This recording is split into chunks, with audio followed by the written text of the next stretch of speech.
Hey everyone, welcome back to Nothing Nerdy. I am back here once again with the Inspector Who Reacts. Hello, Inspector. No, Tonight we we're are discussing Assembles, which is the behind the scenes of WandaVision. So, WandaVision finished up a few weeks ago, about 3 weeks ago, I think, and we were on episode 2 of yeah. The Falcon and the Winter Soldier, the continuation of the Marvel Universe. But just recently, Marvel put a behind the scenes of WandaVision, which we were all really kind of itching to see as we went through this season. So Yeah. I actually Was wanted this, more. I mean, it was only an hour, which I mean it was good, but like I would have loved what they had done with like the Mandalorian. You know, where they had kind of did like an hour for each, or a half hour, an hour for this, each, the different aspects of it. So this was nice for seeing, like, again, like Mandalorian, we wanted to see all the little behind the scenes stuff and everything. mhm. And also, like, I especially like the beginning where we got to see like the audience and like everything. Like they kind of like basically like they set this all up to basically kind of not just film it like an old TV, like film an old TV show, but to film it like it was filmed back in the 50s Mhm. sort of situation. Everyone was in an audience, the set was sectioned off, and the people would walk over and everything. I really enjoyed that.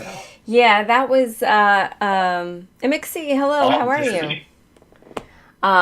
Yeah, I knew that they were trying to make it as realistic as possible with the whole sitcom thing.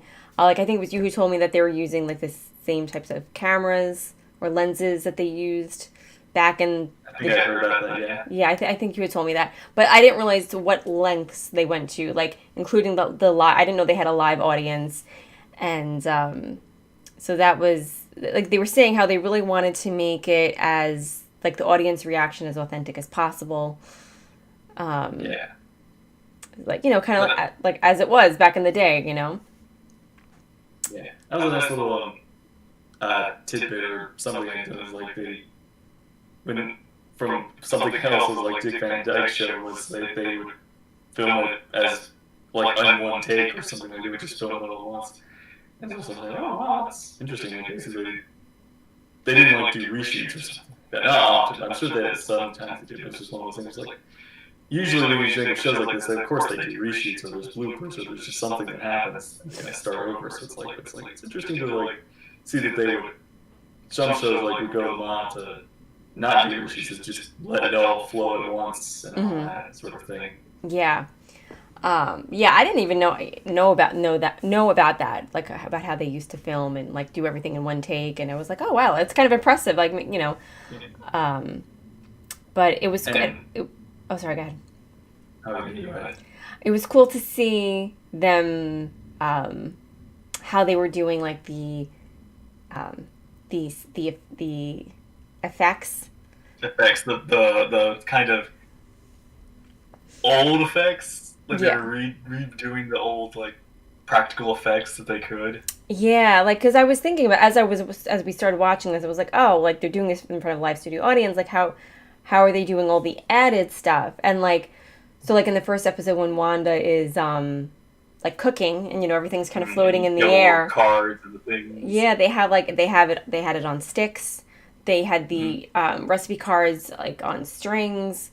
on Um, wires and all that. Yeah, yeah, and while they didn't. I Oh, sorry. Go ahead. I was just gonna, that's what I was thinking that was happening when we were watching it, but I wasn't. But I was waiting for this to kind of confirm that, like to see that they were actually like doing the old tricks and techniques. Yeah, So I really didn't think they were doing that. Um, oh, I didn't get a chance to see it myself, but I'll lurk about. Have fun. Okay, cool. No worries. okay. I didn't think that they did the practical effects or whatever you call it. I thought it was all added stuff. I didn't think Added it was later, yeah. real. Yeah. So that was yeah, I love how they wanted just to make it as true to the time period as they could. One thing I would have liked to have seen But Elizabeth Olsen was talking about it the episode when she's having her baby and she's trying to hide the baby from Monica, and she said they kept like switching her jacket. Yeah. Like she would have to like stand there and be surprised and like kind of be still. We'd like to see the actual filming of her having to freeze, get out, get back in, freeze into something else.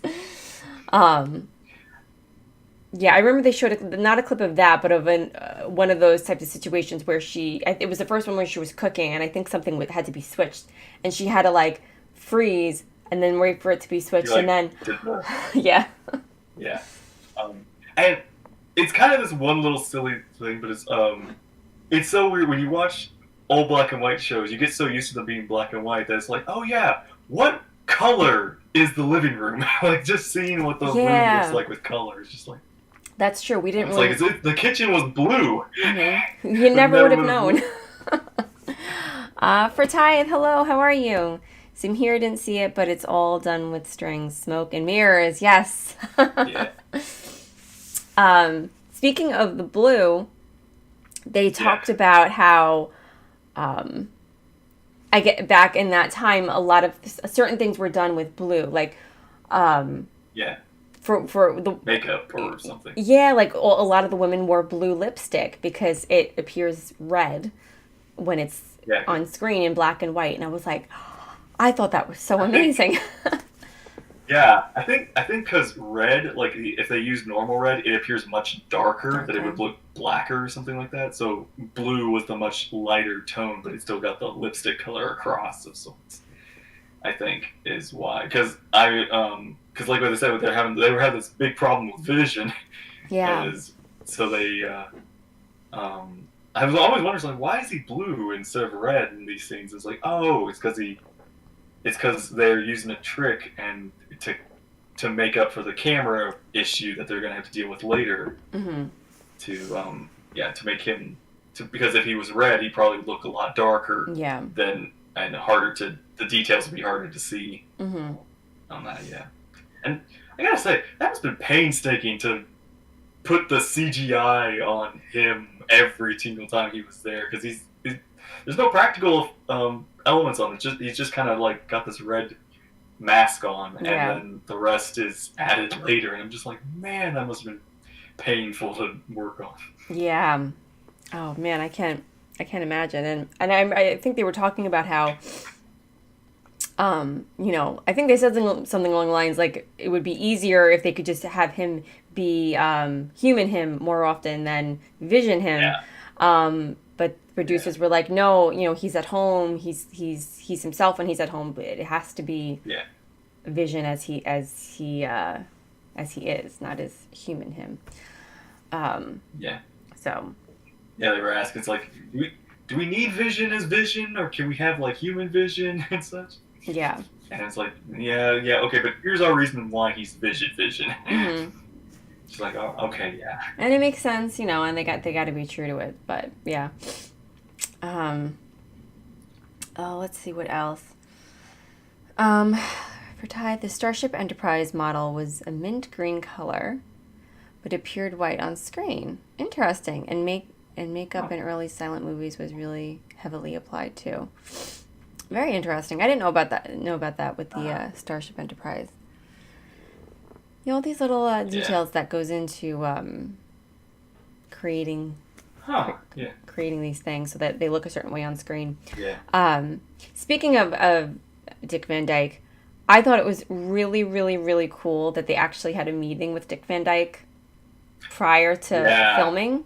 I've always been a big fan of Dick Van Dyke. I grew up on his movies, and I grew up watching the Dick Van Dyke Show, and I still love him and admire him. So when I heard that they met with him, I was like, oh my god, what was that like?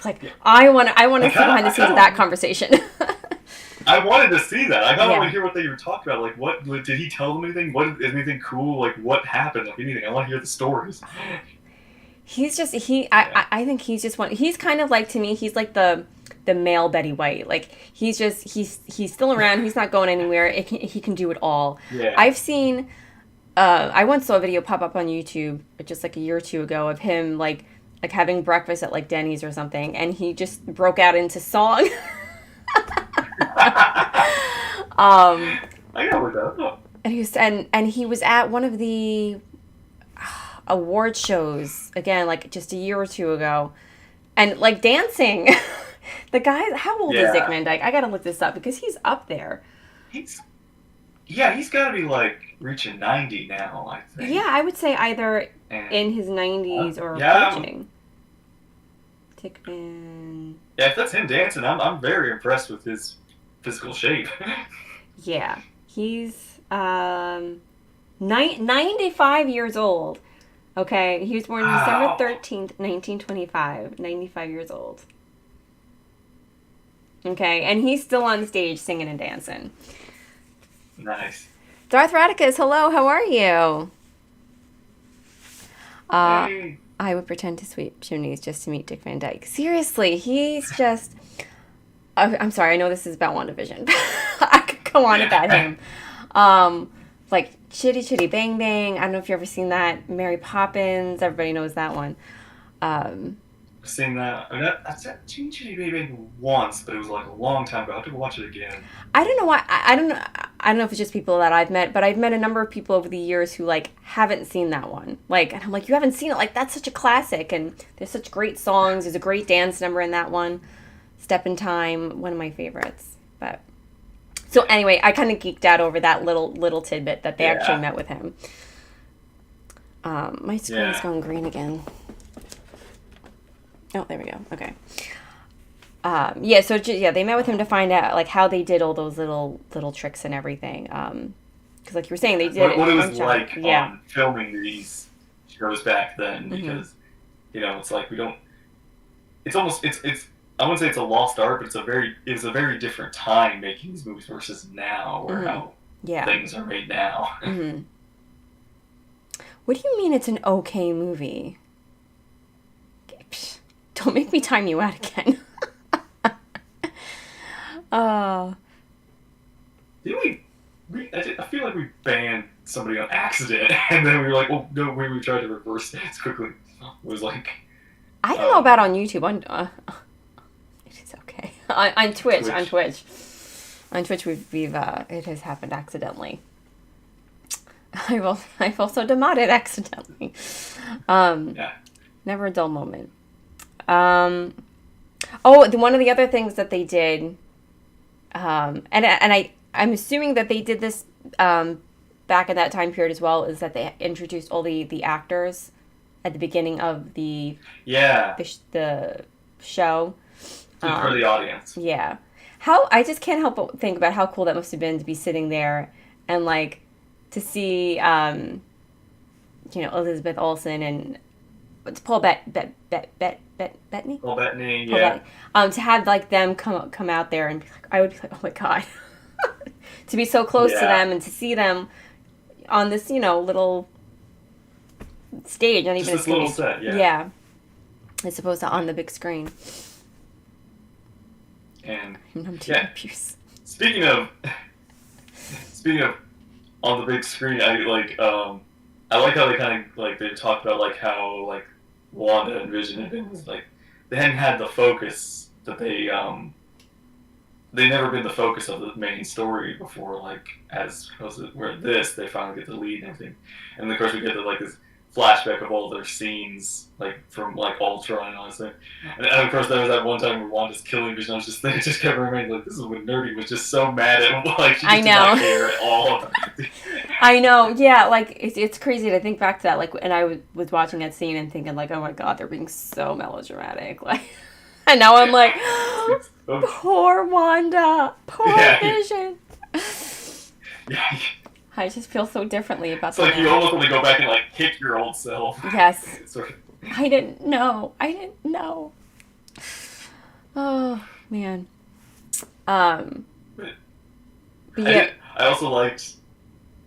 I was just gonna say I also like that. I love that they where they talked to like Elizabeth Olsen, where she talks about like when she was getting the part. They're like, here, read these comics to kind of like help you understand or learn about the character and understand it. It's like, don't worry about the outfit. You won't be wearing it. And she was just, she's like, at first she's like, oh, thank goodness. But then later on, she's like, oh, man, I want to kind of like, now she's gotten into the character. Yeah. She kind of wants to like honor those little tidbits or back things and sort of things like that. Mm-hmm. So, and it goes to show you, not just, you could see it in that discussion, but throughout the whole thing, hearing her talk about her character, you can tell she's someone who like fully embraced her character, Marvel, the whole universe. Like, it wasn't just like she got a part and she was gonna do it, or she was gonna be into it just for the sake of the movie. She fully embraced it. She learned everything she could about it. She read the comics. She was invested. She wanted to see the character evolve and make it her own. And you can see like she's proud to be a part of it. I feel like some people, they join like a franchise and they don't want to be stereotyped or typecast or whatever, and they eventually walk away and they don't want anything to do with it, and they're like ashamed of it in a way. And so I like seeing when someone really loves their character, embraces it, or they embrace the life, the thing that they made, they became a part of. And it's like, I even like that the directors, or that she talks about how like directors kind of even gave her a little more freedom to be her character, sort of thing. Like you are a part of this creation, not just us like guiding you, sort of thing. Which is I don't remember. Always nice when like again, actors can also have some control over who they're playing, sort of thing.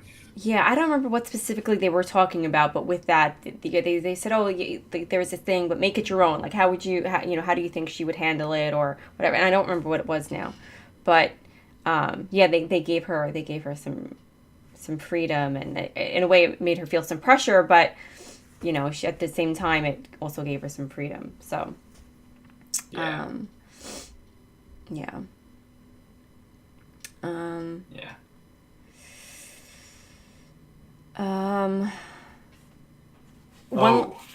What? You go ahead. Oh no, I was gonna say one last thing about how they've we're embracing the time period and making everything as realistic as possible. I loved how the audience as well as the crew all got dressed up in that time period. Like I saw one of the camera guy had suspenders, and people I saw the women in the audience had the fancy hats and the beautiful dresses, and I was like, oh, that's so cool. I want to know where they found like 150 of those little chairs. Like, how do you find like all those like I don't even know if they were called antiques, but they're like a certain style of chair. Just like, how do you find those? Like they're sitting in the studio somewhere. Well, I would imagine that. They probably, I don't know, but I would imagine like these studios, they don't throw anything out because they never know when they're going to need them again. And maybe when they do, certain shows do flashbacks, or I have no idea. Maybe there's like a warehouse where they just store all these things. Possible, yeah. But even with the sets, where do they get all this stuff from? It's one of those things I wish they talked more about was, where do they get everything from? Now that I think about it, I don't know why I didn't put this two together. That set, the stage audience, all that had to have been the same one that we see when everyone kind of that whole when Wanda's reality kind of ends, and we cut and we see the kind of the audience seats and all that sort of thing. That one thing where Agatha's kind of sitting in and applauding that little moment. I was just thinking, oh yeah, that has to be them basically just turning the camera and facing the actual like stage. Oh, I don't remember that. I don't know why I was just thinking that had to have been a set they built. It's like, no, it's the thing they already got there. I don't remember seeing Agatha in like an audience. No, she wasn't with the audience. She was by herself, but it was after Wanda's whole backstory had been explained, and she was just like, okay. Yeah. Oh, all right, I got you. I was confused for a second. And another, like, one of my favorite little moments was her name was Deborah Jo or something like that. The Mrs. Hart. Mm-hmm. How she was like, and she got to be in this, and she was excited to like kind of wear like the '50s outfit and everything, but also she was like really excited to have like a digital version of herself. She was like, "Can I take pictures of it?" Yeah, I remember when we watched it, I was like, oh, like, I feel like I've seen her on like a million other sitcoms. Like, unless I'm confusing her with someone. She's like, there's just certain actors or actresses that are just like in every sitcom at some point. Like, she's like one of those people. I don't know what I've seen her in, but I know I've seen her. I just know her from the '70s show, and like, that's the only one I know her from. Oh man, I know I've seen her in other things, but I'd have to look it up. But yeah, and she was like so excited to be a part of it. So, yeah, and then they went in, they interviewed like, not all of the actors, but like a lot of the big actors. Like they talked to, I can't remember, I can't remember her name, the actress who played Monica. Yeah, she was fun. She was so happy to be who she got to be. Yeah, she talked about the like the process. Like she knew, like she was called in for an audition, and the script was something from the '70s. Didn't know what. Yeah, she didn't know what it was for. There was no context or anything. All she knew was from the '70s, and they told her like she has to like overact it. It has to be big, like dramatic. Yeah. Be wild. Mm-hmm. And then like they showed a clip of the scene where it's when Wanda's having the baby and Monica comes over just to chit chat about work or whatever. And I was like, oh yeah, like she's really good at this. Like, and I'm like imagining her like getting the script and acting this out, and like, oh yeah, she's really good. Yeah. So and then she gets the call that she got the part, and she was told that it was Marvel, and she immediately thought of Monica from Marvel, yeah. Captain Marvel, and she was like, oh, I hope it's her, I hope it's her, and then she found out that it was, and she was so excited. And yeah, and she's this really strong, powerful woman, confident, powerful, not afraid, doing whatever she has to do to stop what's happening, but help Wanda. So she's, she was a great character, and she really embraced it.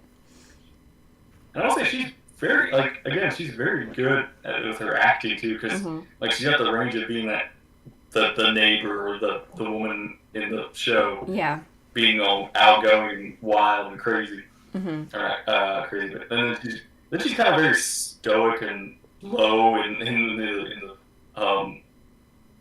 like in reality, real world, Monica. But like, and then she's like this very fun, like bubbly kind of personality. She's pretty good. Yeah. I mean, that's one thing you have to say about this show is that because of the different realities, like it shows the range of some of the actors, like Elizabeth Olsen and the actress who played Monica. Because even within one reality, like 1 minute everything's happy and normal, and the second things are going wrong, and so they're kind of all over the place, but they do it very well. So, speaking of, sorry, go ahead. I was gonna say Darcy and Jimmy. We get to talk. We get to see them again. Yeah, Kat Dennings didn't talk too much. She was just saying she was happy back, and last we saw her was in Thor. And now she's an astrophysicist. Yeah. Now she's an astrophysicist, and she's really the one that kind of figures out the whole television thing. So. Yeah. And then Randall Park. Jimmy. Yeah. Jimmy Woo from Ant-Man. Him and his whole, like, he was just like, I thought it was just going to be a small little character. Now that I'm brought back into this. Yeah. Yeah, and that I guess that's another really great thing about this show was that a lot of these people were just side characters, and including, Wanda and Vision, and now like a lot of them, they all came back. They're all important characters. they're all leading the story. Mm-hmm.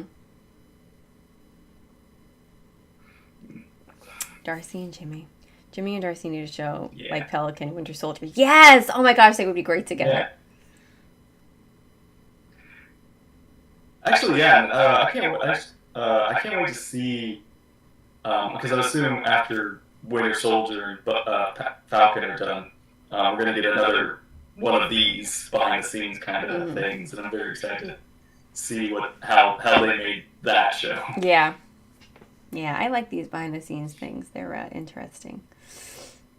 Yeah.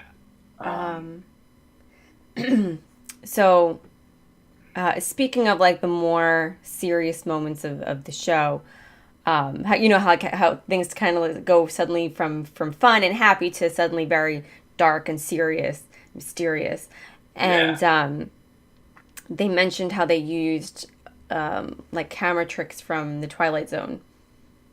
Yeah. When something goes wrong. I think when we were doing our discussions about it, I mentioned there was like I noticed like there are times where it's filmed like a regular TV show, and then suddenly it's filmed kind of it's filmed from angles that you wouldn't get from the like audience cameras or something like that. You get it from like you have close-ups and you have all these different angles, and I was like. And it added to the uneasiness of the scenes and such. And I was just like, I'm glad that they brought that up because how like intentional that was to bring this uneasiness when something was going out of place in the normal comedy of whatever was going on. I don't. You know what? I didn't even pick up on that when I was watching it. But you're an artist. You have an eye for those types of things. But that's really. Have you seen Twilight Zone? Yes, I have seen. I've seen a number of episodes.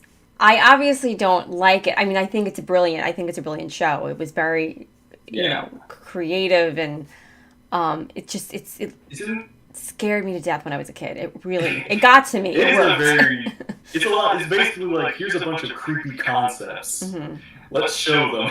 Yeah. But you know what? What was good about it is it made you think. What if? And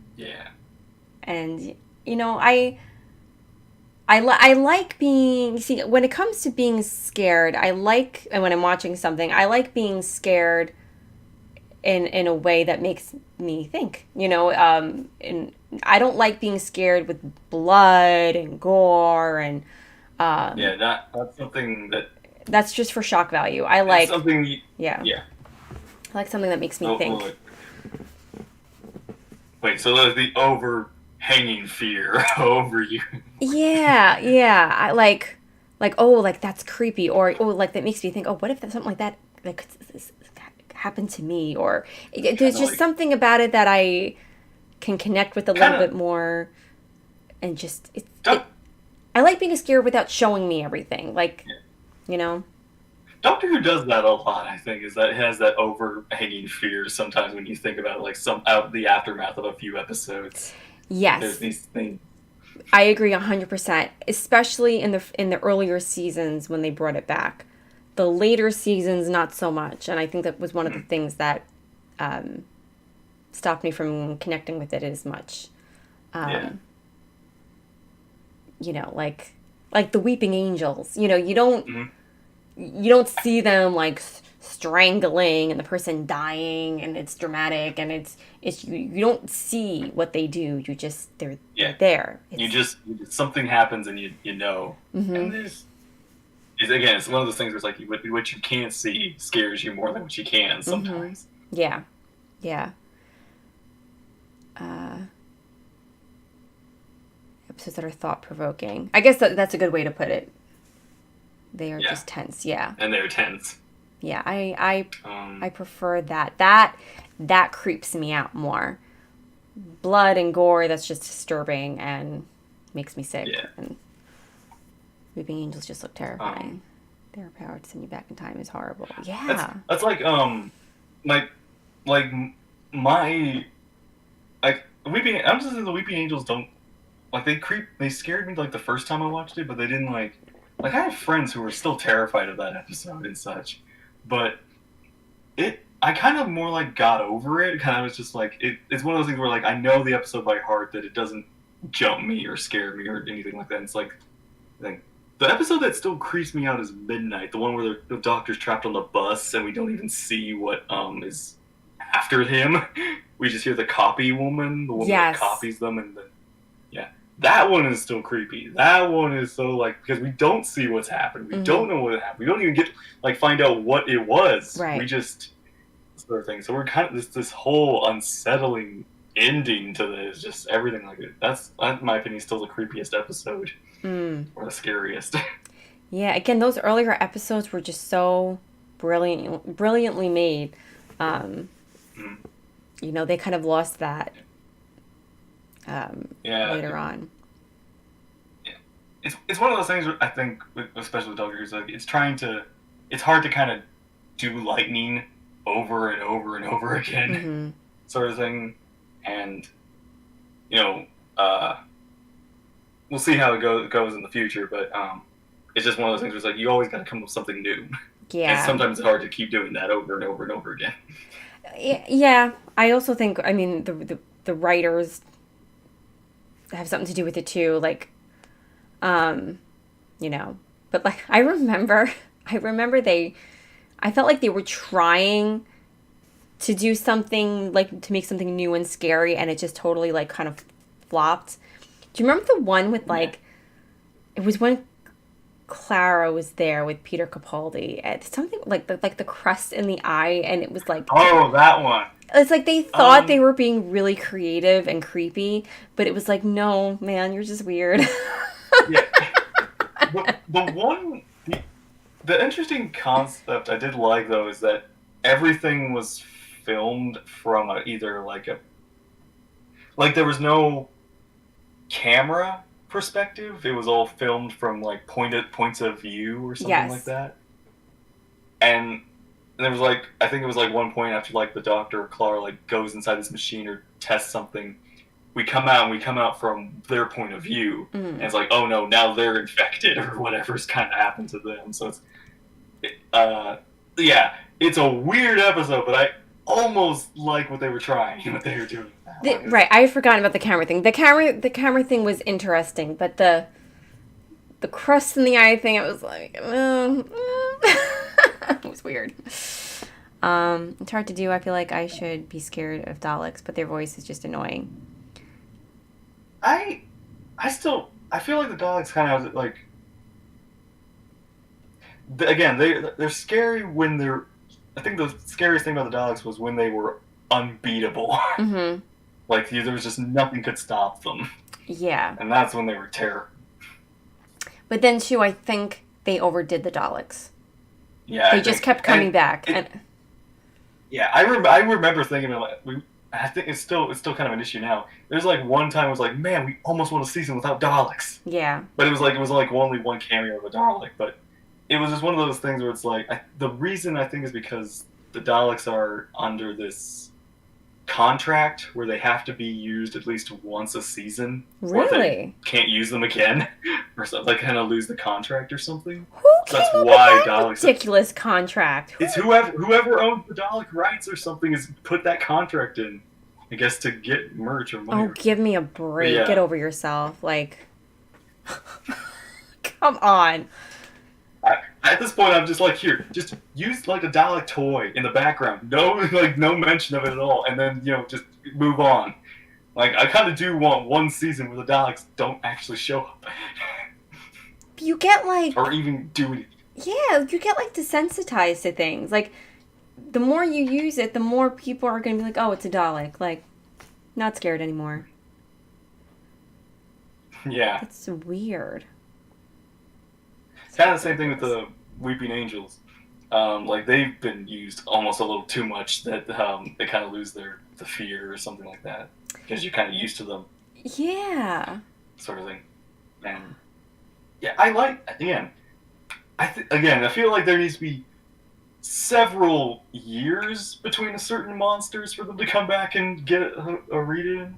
Sometimes they like to come back. I think like with the 11th Doctor they got a second the second time we ever saw the angels again, they were still as terrifying as they were. Yeah, they did it. Yeah. They did a good job with it. Yeah. The Terry Nation State owns Dalek IP, I think. I have to research this. Yeah, something like that. I'm gonna look into this. I think that's an interesting thing. Dogs are reading of something that isn't terrifying anyway. They should be, but who cares at this point? It's hard to do.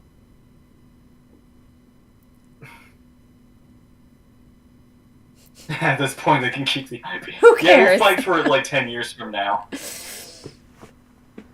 I love how this is supposed to be a WandaVision discussion. I know, I just keep thinking this. We went off on a Doctor Who tangent. I know. I was just like, hi, this is WandaVision. You okay? Do you hear that? No. It just like, the sky just opened up in a huge downpour. Like, loud downpour. Wow. I don't hear anything. I don't hear it at all. The Daleks know I'm talking about them. They're coming after me. I think Doctor Who got their use of Daleks out of everyone's system. I hear a buzzing.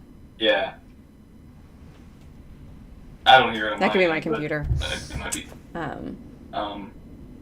Daleks were a little smaller than you imagine. I've stood next to a couple in real life. Oh, cool. See, now I want to watch Doctor Who and talk about Doctor Who. I do too. I want to like us just to do like like maybe go by season. We just talk about like the first season, the second season, go on and like talk about each one and what we liked about it. Should do like a when we have free time again. Yeah. Yeah, I'd be down for that. But I'm like, my dad's rewatching. I'm just like, man. And what's funny is like he's watching it. I'm not even in the room, and I still am playing it in my brain. I know exactly what's going on. I just have to listen to it. It's the same thing like Star Wars. I just have to listen to it, and I know exactly what's going on in the movie. Yeah. I don't even have to watch it anymore. Back then, when it would show up on PBS, I'd record it on a VHS tape. Oh, VHS tapes. And then I'd watch that I'd rewatch the episode almost every day a week. For a week. Aww. Waiting until the next episode. Then I'd record the next episode and watch that episode once the whole week. So I kind of more or less drilled episodes into my brain. Mm-hmm. Sort of thing. Same thing with Star Wars. Like, that's in my brain. Mm-hmm. An interdimensional portal. Wanda and her both start with the W. All right. Oh, well, I was actually about to say, when are we going to get a Doctor Who actor in Marvel or something like that? And it's like, oh, we've got Amy, and we also have David Tennant's in a Marvel show. And I think somebody else has been in, but yeah, it's like, we need to get some more Doctor Who actors in here.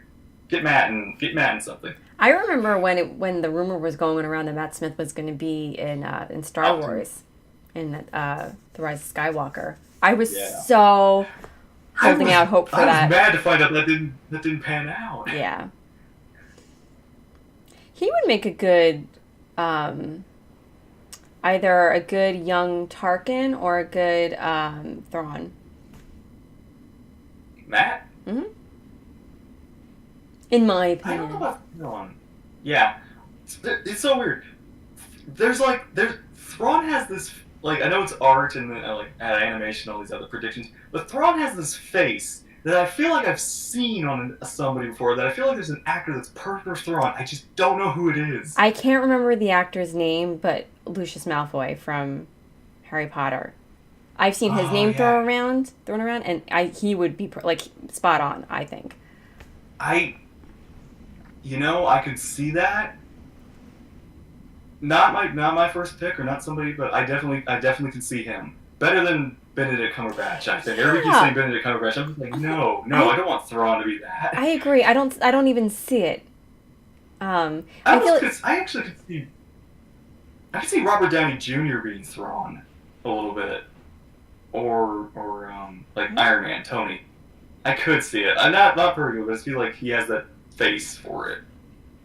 See, I feel like neither one of them. Like, but Benedict Cumberbatch, like his face, it's too soft. It's just too. It's too narrow. Yeah, like Thrawn is like very, like. Thrawn's very square. Yeah. Thrawn has like this very square face, and I'm just like like the only person I could. And this is I think he's a little too old to play him now, but like one of the James Bonds, like the '90s James Bond. I feel like he has that face, or something. Captain Spike. Hello, how are you? Matt Smith is going to be in Venom 2. I didn't see the first one. Yeah. Probably not going to see the second one. Yeah. Venom's not in CU yet, but. And Sir Rose, hello, how are you? No, not Timothy Dalton. Although that's a good choice. It's not bad. Oh gosh, like it's the other one. Gold. It's like Golden. Have you seen James Bond movies? No. Excuse me while I roll my eyes. I just can't. Understandable. Only because like the discussion usually around that is, well, who's the James Bond woman gonna be, and this pretty young thing. Chris Boston, yes. Yeah, that I don't know why it's like that's the face I keep thinking every time I think about it. It's not him, but somebody with his face very similar to his look. I feel like could play Thrawn.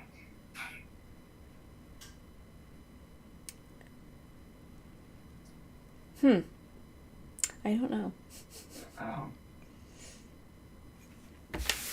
We have to get back to WandaVision. I know. Okay, so I liked how they kept talking about Wire. Like they were all on wires. The wires were fascinating. Please tell me more. It's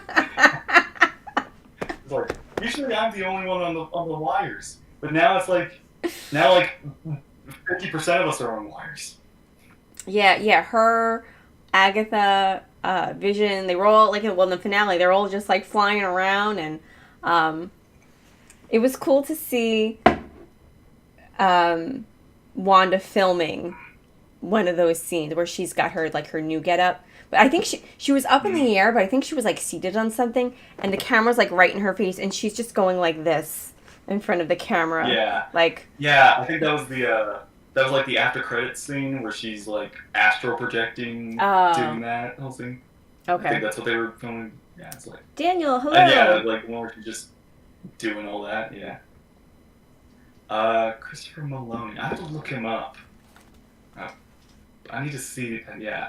Again, whoever they pick, I'll because we're gonna get a Thrawn eventually. We're gonna get a live action Thrawn eventually. I'm very, very excited for that. There's just like, flying harnesses are painful. Christopher Maloney. Yes, actually, I had a friend. It could work. I have a friend who he worked in like a haunted place. Like basically, they would do like haunted performance. Mm-hmm. And one, not my friend, but his friend would jump. He was a harness, and he would basically like fly over people, screaming or scaring them or something like that. One time the harness was not adjusted properly, and his scream was a lot higher than it was normal. Oh my god. Whew.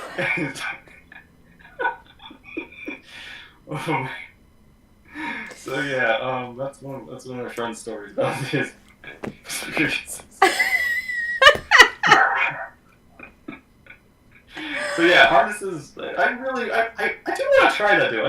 I actually would like to try, see what those harnesses are like when you just fly around or something like that.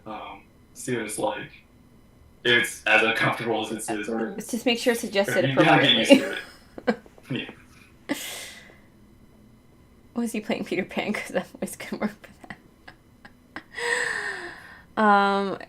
For Twilight, I worked in theater, and as part of my training, I was pushed off the scaffold above the crowd to test the rig. Oh my gosh! Please tell me it held.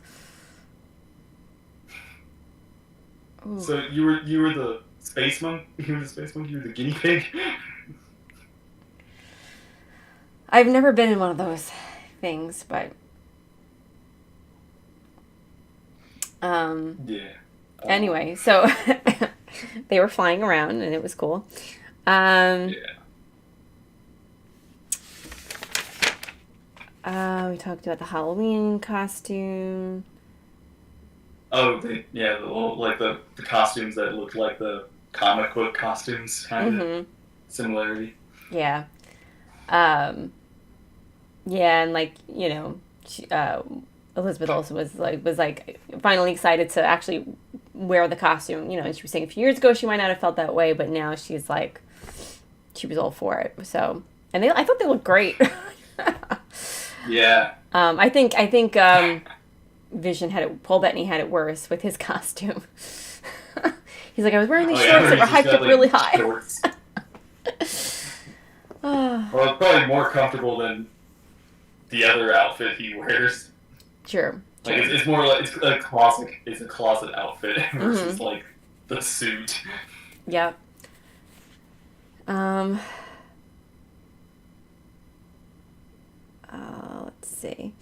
What else? What else happened in this? There really wasn't much after that. Then they just they talked about how they were trying to figure out how they wanted the what they wanted like the hex to look like the boundary. Mm-hmm. And yeah. Got the television screen kind of effect for it. Which I thought was really clever. Like it looked really cool. And they talked about something with magnets or whatever. But something with the magnets and the TV and but yeah, it looked like a script, like a staticky TV basically. So yeah. And then they ended the show with the favorite quote. What is grief if not love? Yeah, persevering? They did. And then end scene. Yeah. Roll the credits. This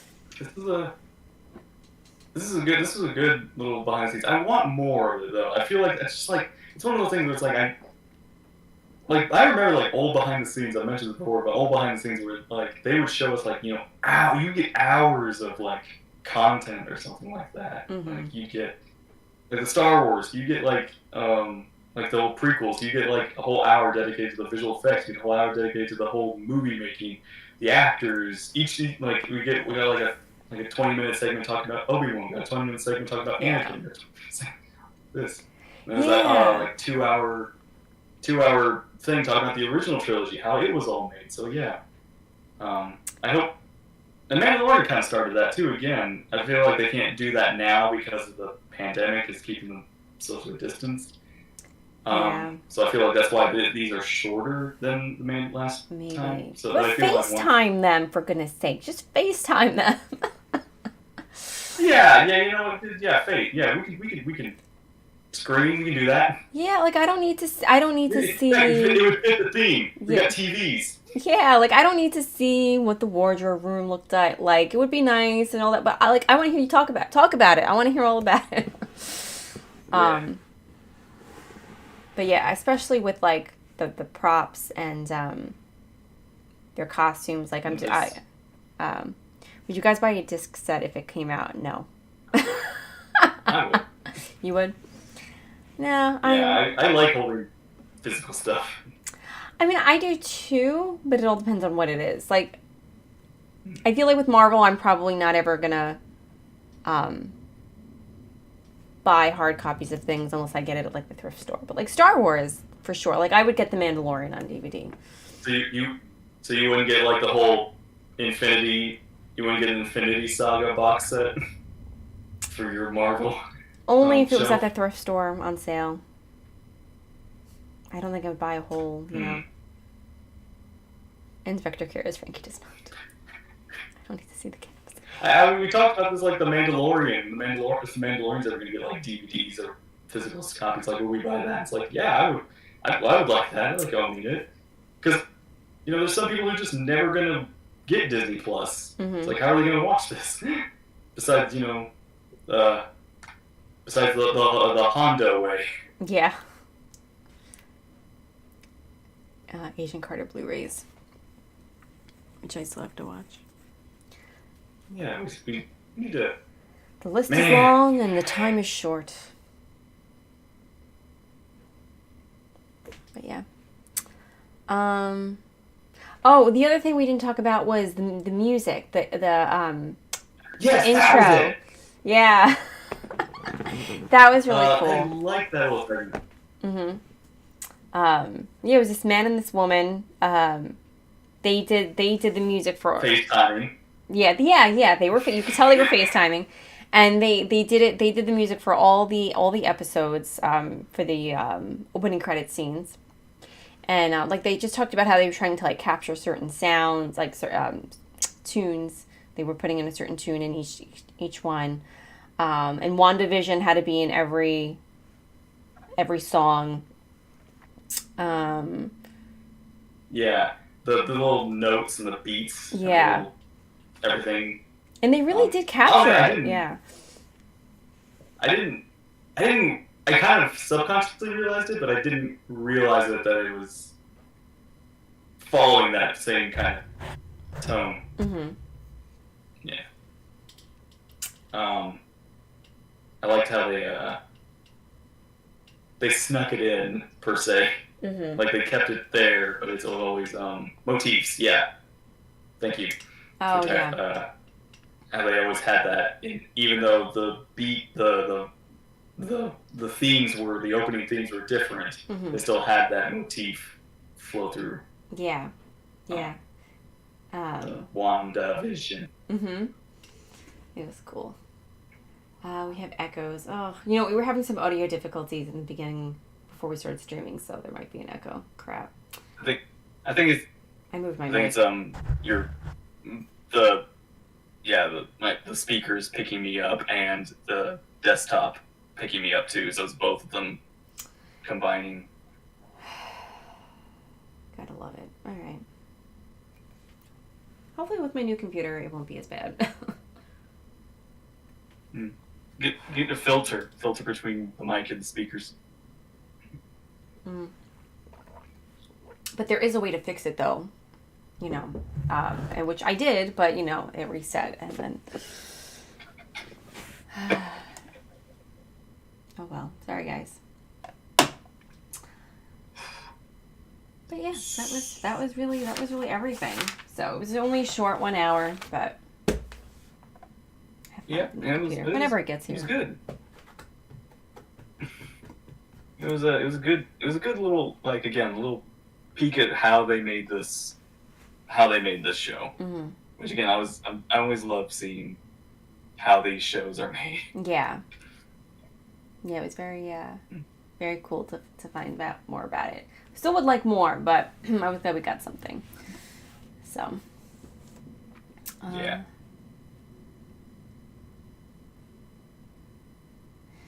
But anyway, but yeah, that was really everything. That was WandaVision, Star Wars, Doctor Who. We covered all our bases tonight. But yeah, I will be back. We will be back on Friday. We're gonna do another watch party for the Falcon and the Winter Soldier. So I'm gonna watch it live, and then right afterwards, Inspector's gonna hop on and I'll join, and we will do our discussion. Discuss it, yes. So next week we'll be halfway through the season already, because it's only 6 episodes. So it's doing great so far. I'm very excited to see what's gonna happen next. Mm-hmm. Me too. So, but all right, guys. Pelican and Winter Soldier. All right, guys. Well, thank you so much for hopping on and for chatting with us. We appreciate it. And yeah, so we will be back on Friday if anyone wants to join us. If you haven't already, if this is your first time to the channel, make sure you check out Inspector's YouTube channel as well. He has some great stuff on there. So, but we will be back on Friday with another stream. So, all right, everybody, Thank you all for watching. Yes, thank you for watching. Have a great rest of the night and have a wonderful Monday. And we will catch you all on the next stream.